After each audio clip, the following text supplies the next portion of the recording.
বিগত 3 মাহৰ পৰা চাবুৱাৰ চহৰৰ মাজেদি যোৱা যিটো আমাৰ ৰাষ্ট্ৰীয় ঘাইপথ, বৰ্তমান ৰাজ্যিক পথ, সেই পথটোত পানী জমা হৈ আছে। পথটোৰ কাষত যিটো মূল নলা বা মূল যিটো নলা, সেই নলাই পানী নিষ্কাশন কৰিব পৰাকৈ সক্ষম হৈ থকা নাই। নলাটো সম্পূৰ্ণৰূপে পুত গৈছে, পথটো ভাগি ছিগি চূৰ্ণ বিচূৰ্ণ হৈছে। এনে পৰিস্থিতিত ৰাইজৰ যথেষ্ট অসুবিধা হৈছে, আমি অনুভৱ কৰিছোঁ। আৰু এই পৰিস্থিতিত আমি যথেষ্ট উদ্বিগ্ন। ইয়াক লৈ যথেষ্ট প্ৰতিবাদো হৈছে আৰু নিশ্চয় প্ৰতিবাদ হ'ব। আমি সকলোৰে পৰা ইতিবাচক সঁহাৰি আশা কৰিছোঁ। আৰু আমি যোৱাকালিৰ পৰা ধাৰাবাহিকভাৱে নলাটো চাফা কৰিবৰ কাৰণে পুনৰ চেষ্টা কৰিছোঁ।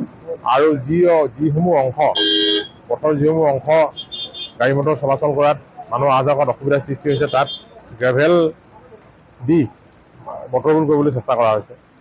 আজি বিভাগৰ অভিযানসকল আহিছে, আমাৰ চাবুৱা পৌৰসভাৰ কাৰ্যবাহী বিষয়া আছে, ৱাৰ্ড কমিশ্যনাৰসকল আছে। আমি উপস্থিত আছোঁ ৰাতিপুৱাৰ পৰাই। আমি চেষ্টা কৰিছোঁ যাতে চাবুৱা চহৰৰ মূল পথটো জলমুক্ত কৰা হয় আৰু ৰাইজক সুবিধা দিব পৰা যায়। ৰাইজে যাতে ভালকৈ যাতায়াত কৰিব পাৰে, একো দুৰ্ঘটনা নোহোৱাকৈ যাতায়াত কৰিব পাৰে, তাৰ ব্যৱস্থা কৰিবলৈ নিৰন্তৰ প্ৰচেষ্টা অব্যাহত ৰখা হৈছে। কিন্তু প্ৰকৃতিও আমাক লগ দিয়া নাই। কালি অলপ শুকাইছিলে, আজি পুনৰ বৰষুণ দিলে একে আকৌ জলমগ্ন হৈ গ'ল। এতিয়া বাৰিষা বতৰ, গতিকে বাৰিষা বতৰত মূল ড্ৰেইনটো কাম আৰম্ভ কৰিব পৰা অৱস্থাটো আমি নাই, কৰিব পৰা নাযাব। গতিকে আমি খৰালিলৈ অপেক্ষা কৰিব লাগিব। কিন্তু তাৰ মাজতে আমি যাতে ৰাইজে যিটো অসুবিধাখিনি যাতে কম কৰিব পাৰোঁ, তাৰ আমি প্ৰচেষ্টা নিৰন্তৰভাৱে চলাই আছোঁ।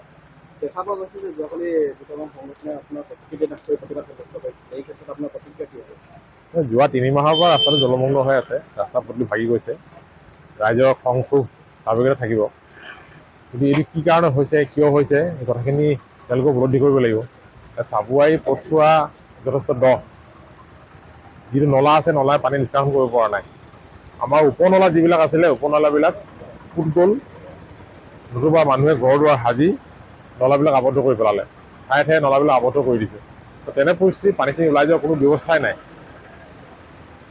পানী স্বাভাৱিকভাৱে ওলাই যোৱাৰ কোনো ব্যৱস্থা নাই। আমি সদায় যোৱা 3 মাহ ধৰি চাবুৱা পৌৰসভাৰ সহযোগত আমি নিৰন্তৰ প্ৰচেষ্টা চলাই আছোঁ, কিন্তু আমি সফল হোৱা নাই।